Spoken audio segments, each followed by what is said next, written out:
What's up? Good morning. Welcome to Hobby Evolution, episode 256. It's Tuesday, and probably the rest of today, I'll think it's Wednesday because that's typically how it's been the last few weeks. I don't know why, but I keep thinking Tuesday is Wednesday. Sometimes I think Thursday is Wednesday. I'm all over the place. A little tired again this morning.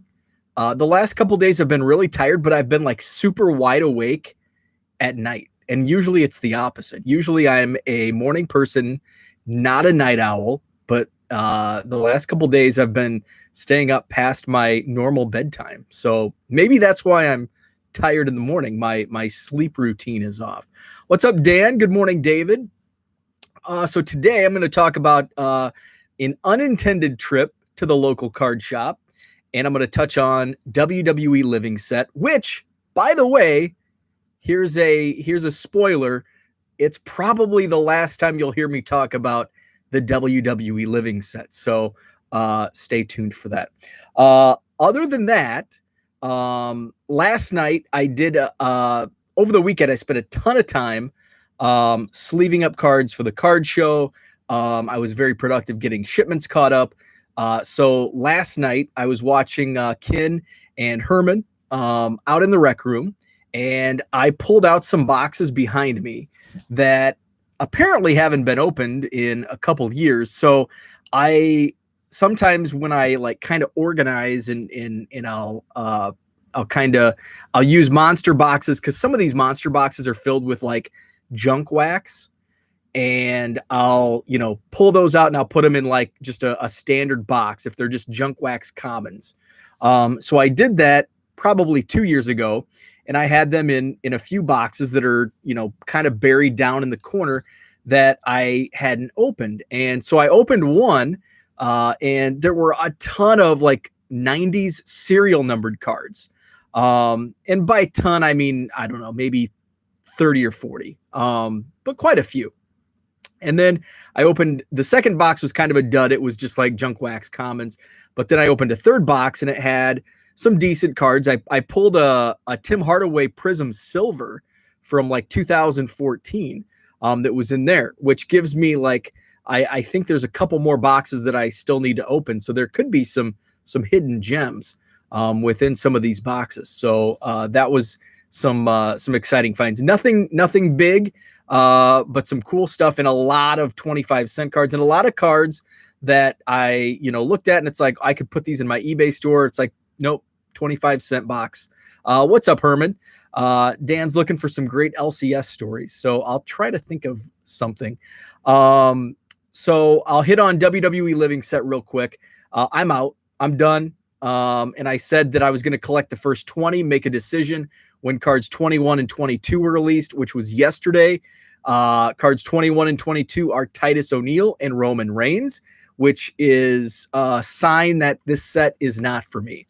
So I'm not much into the current product. I had WrestleMania was 2 nights this past weekend, Saturday night, Sunday night. Didn't watch any on Saturday, but I just had no interest. I turned Raw on last night after Herman and Ken. And again, I have no interest in the current WWE product. And what I wanted out of the WWE Living Set was, I wanted a mix. I wanted a good balance of old and new. And I really would have liked to see them go way back into like the 60s and 70s, and pair up like a classic Hall of Famer like a Nature Boy Buddy Rogers or Bruno Sammartino or Pedro Morales, and team that up with a current like a Roman Reigns or a Sheamus and Cesaro. But they haven't done that. And the oldest they've gone back is The Undertaker. The Undertaker debuted, I think, in late 90, early 91, I think is when he came out. So that's the oldest. And other than that, it's been Jeff Hardy, who started it in the 90s. Trish Stratus was in the 90s around the same time as Hardy. And Stone Cold Steve Austin, which came in like 96. So that's like as far back as they've gone. I would have rather had Aldo Montoya or Duke the Dumpster Droese. Some of those characters, that would have been fun. But it's just not fitting what I was hoping that this set would be, and it's just mainly current stars, and I'm not into that. Yeah, I'm still, maybe if cards 23 and 24 come out next week and we get some classics, maybe I'll reconsider, but for now I'm out. It's just, and I've heard some other comments, people are the same. It's just not doing it for them. So that's why I'm out. So Dan asks, now are you going to sell those? So Dan, the plan is eventually yes. So I have a bunch of wrestling magazines that I was buying over the winter.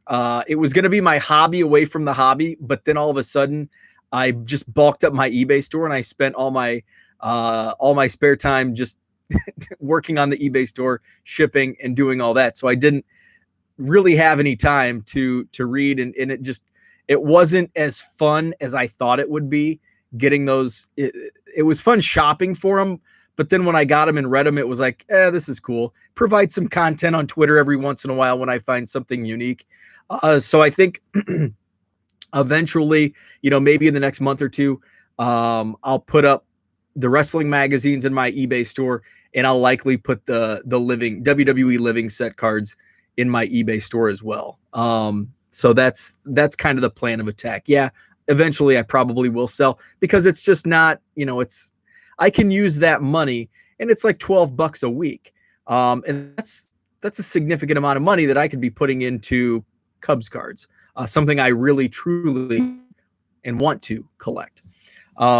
David said, what's up, Zach? David said, I tried watching Mania Saturday night, just couldn't get invested like typical WrestleMania. I'm the same way.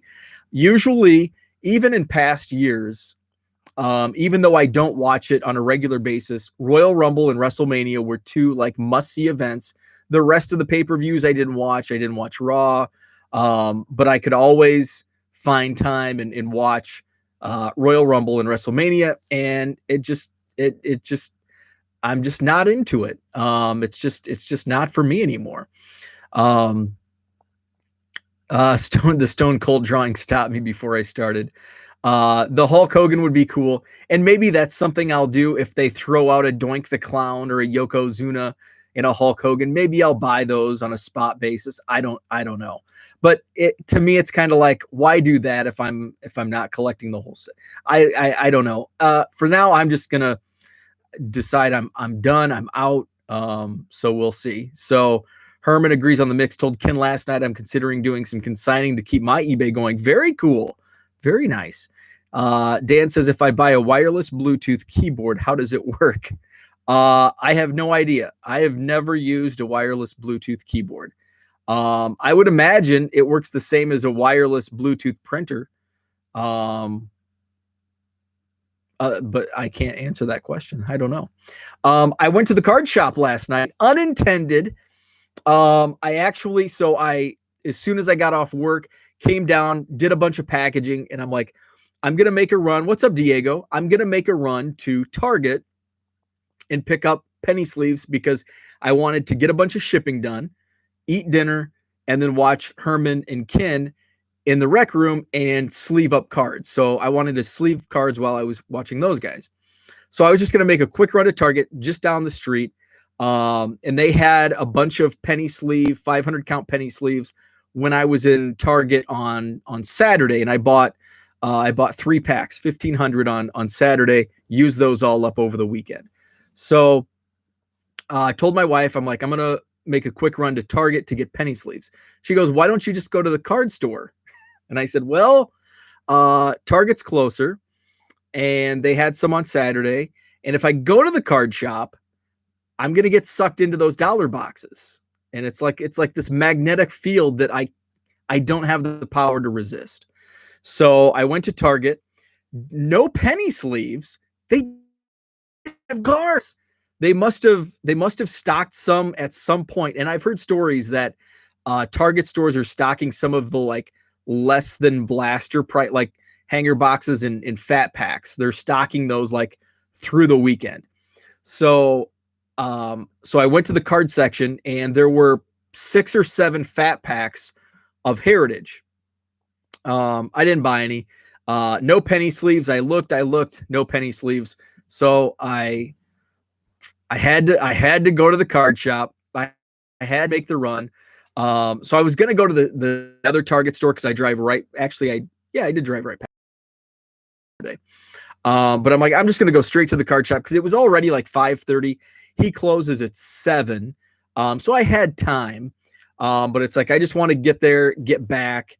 Dinner was in the oven, so I didn't have too much time. So I go in and he had monster boxes, and he hasn't had monster boxes in like 2 months. So that was cool. So I picked up a monster box. And I picked up 2,000 penny sleeves, 20 packs of penny sleeves, and then I had to do it. The force field was too strong.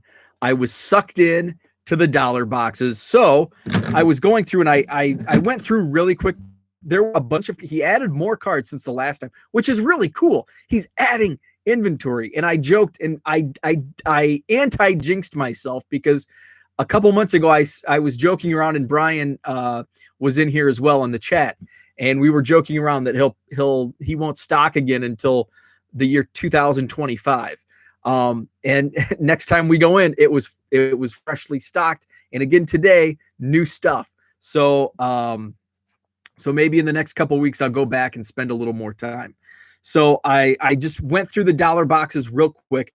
I had some good success with these silver pack parallels. I sold the Mark McGwire, and I think the McGwire was numbered to 175, and it sold for $10. So I pulled a John Smoltz orange. This is numbered to 99. It was in the dollar box. And a Justin Verlander numbered to 99 in the dollar box. And then I figured a Prism Jose Abreu rookie for $1. That's worth it. And he had a bunch of Cubs, and I'll get to that in a second. A bunch of Cubs. So then I'm like, well, I'm gonna flip through the quarter box real quick. And I was like on a mission, man. I was flipping through. So he had some so I picked, like the last time I was in there, I picked a pile like this of 2017 update short prints of the image variation. And they sell like $2, $3, $4, but they're in the quarter box. So I knew I left some, and there's left in there. Here's a Clayton Kershaw. Here's a Barry Larkin. Here's a John Smoltz. It was a Smoltz day yesterday. Mike Piazza. And Yu Darvish. So for 25 cents a pop, I thought that was well worth it. And then I found a Jake Burger from the White Sox, numbered to 250, Bowman's Best from 2017. So there wasn't, I don't think his quarter boxes were as freshly stocked as the dollar boxes, but I did notice, because the first card I picked up out of the dollar box, man, Chris Bryant, Heritage Miners.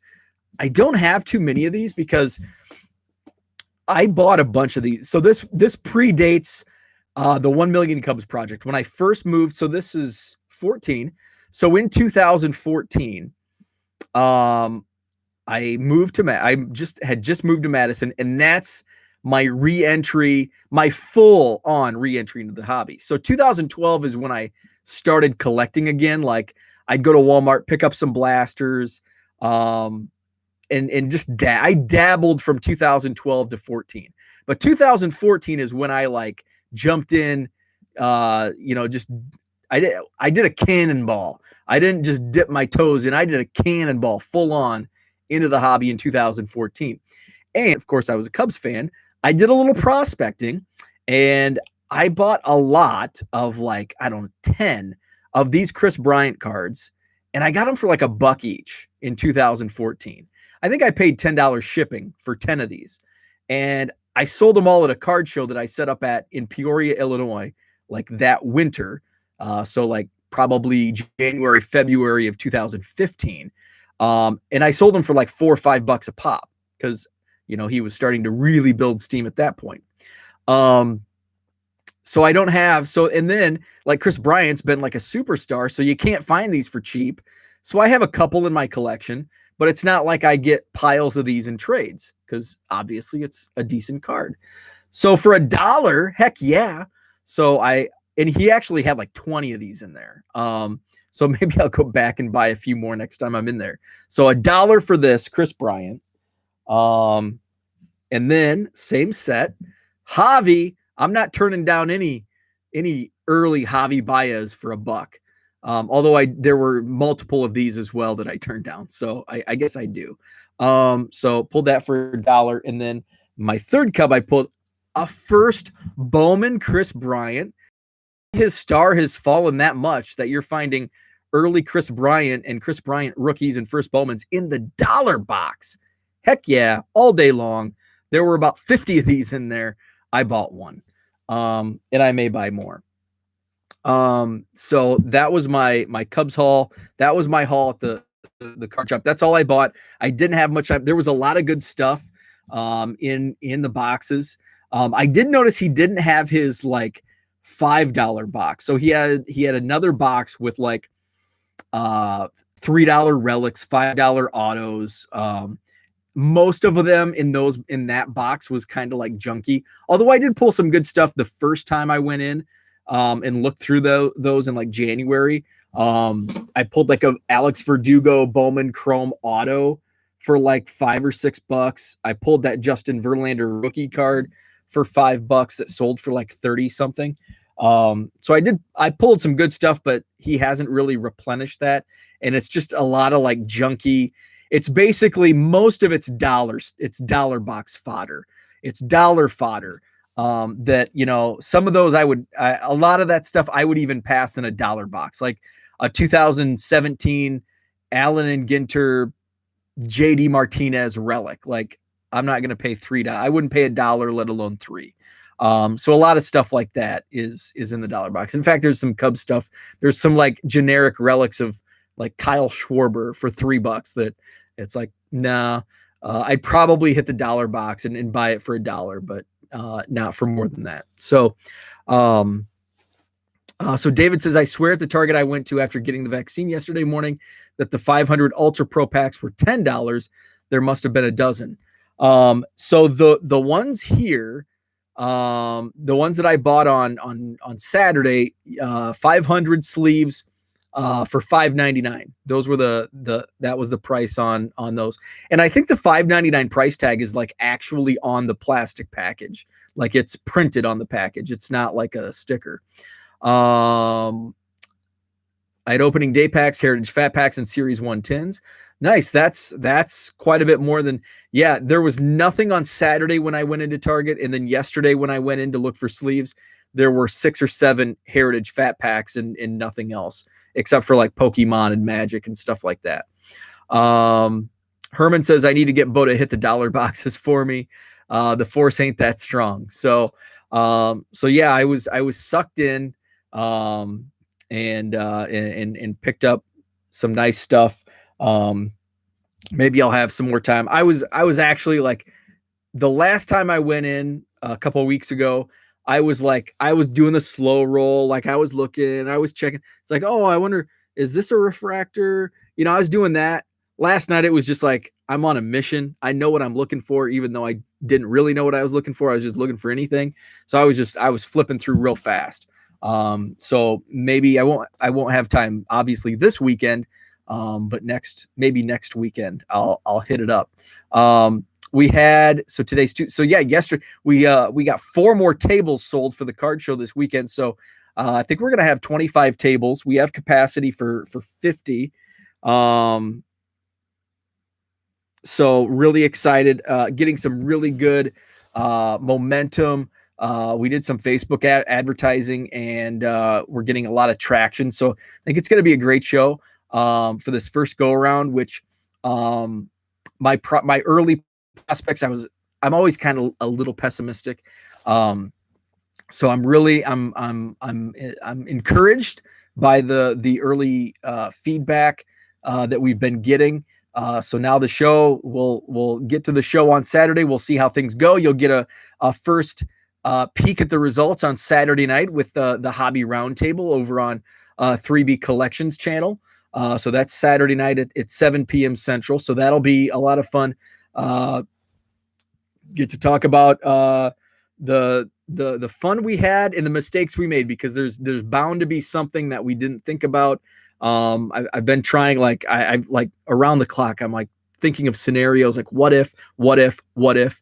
So that's kind of what I'm anticipating. So I am anticipating something that will have to change for the next show, which is already scheduled, May 22nd.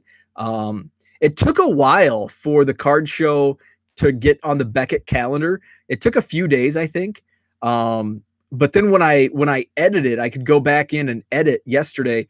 I added the May 22nd date, and it populated automatically on the website. So the calendar is on the Beckett website, beckett.com. So after Saturday, we're gonna sit down and really go through like the summer months, because we do plan on doing this monthly, because I think it'll be a really good show, a fun show, something that the area needs. But there's a lot of like other events to compete with in Madison. Madison in the summer, if you've never been to Madison, Wisconsin, in the summer, like, it's a small window. Summer in Wisconsin is a very short window. But when it does get to that window, it's like the most awesome place in the country. It's an amazing city in the summer.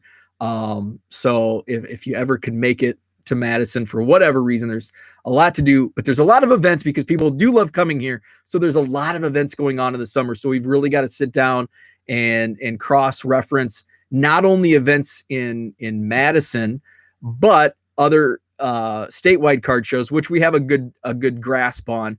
But then also Illinois is going to be opening up, and we've got to compete with like Chicago shows. So we've got to find those weekends, and that's why I was the other day when I was when Ken mentioned have it on the same weekend every month.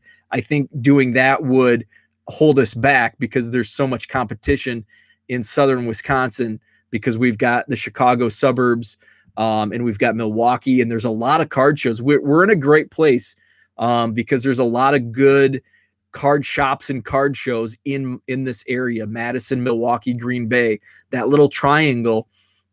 There's a lot of good card stuff going on, and predating the hobby boom. So there's just a lot of competition that we would be held back if we pigeonholed a certain date. I don't think we could truly optimize for vendors and for customers. So we've got to take a look at the summer calendar and take a look. You're pessimistic. I am a total pessimist. I get that from my dad. My dad was the total but here's a story. I know Dan likes stories. I hope Dan's still with us.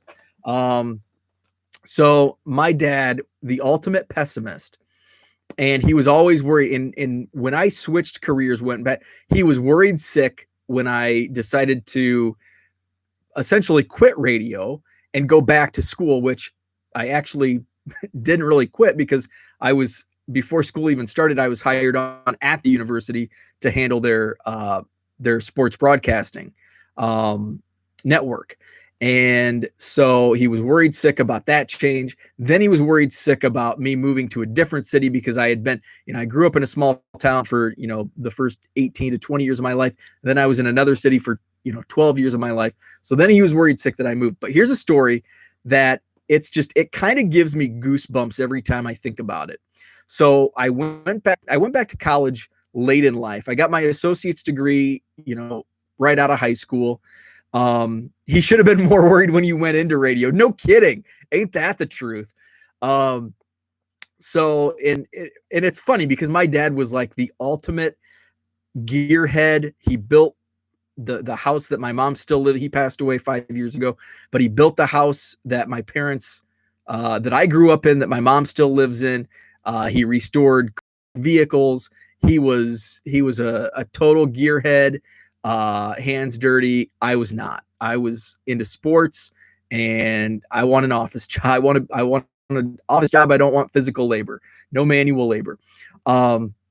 So I went back to school. I was like 28, and when I went back to school to get a marketing degree, and the final semester, I still really didn't know what I wanted to do, what the next step was, because for parts of my second college life, I wanted just to use this education to advance a broadcasting career.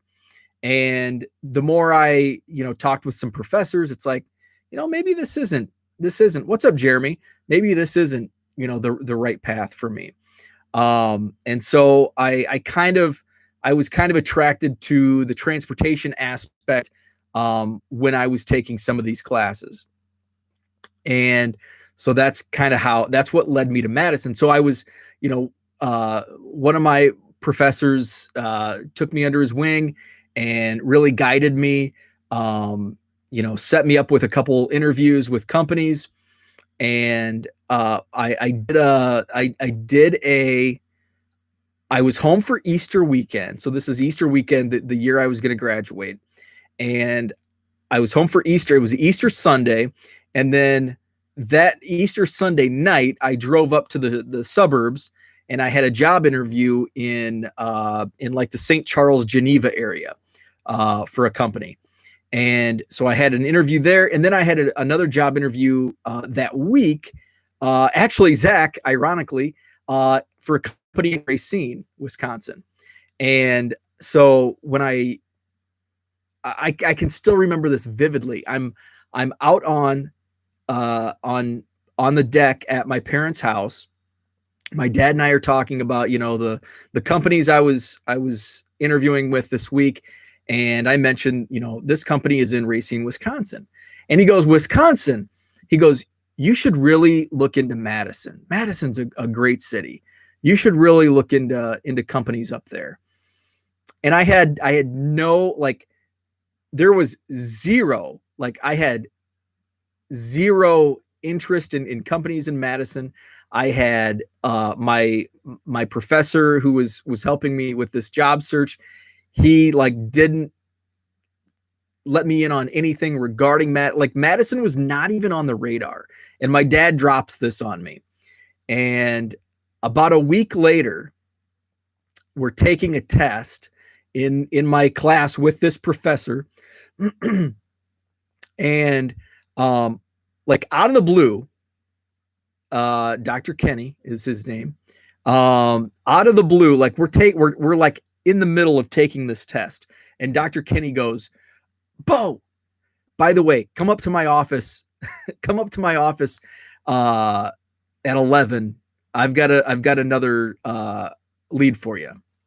So go up to his office, and he tells me about this opportunity in Madison, Wisconsin. And it was this was a week later that my dad had told me, you should really look into companies in Madison, Wisconsin. It's just out of the blue, just kind of just one of those weird moments.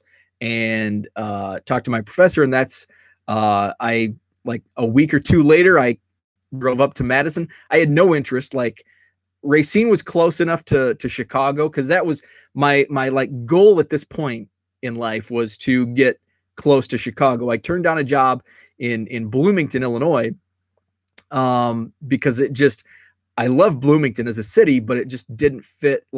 I wanted to be a little closer, and ultimately I wanted to be closer to Chicago.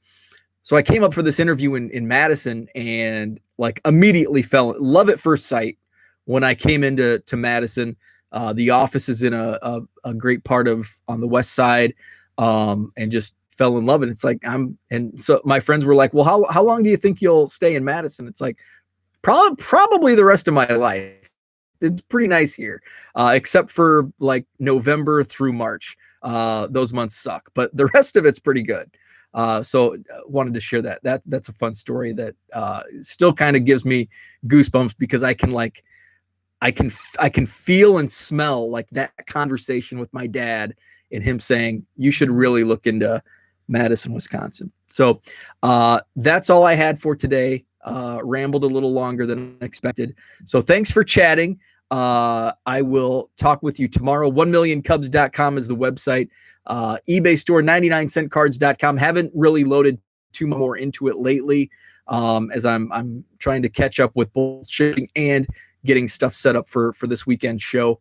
But 99centcards.com is the direct link, and it's also at 1millioncubs.com. Have a great Tuesday, and we'll talk tomorrow.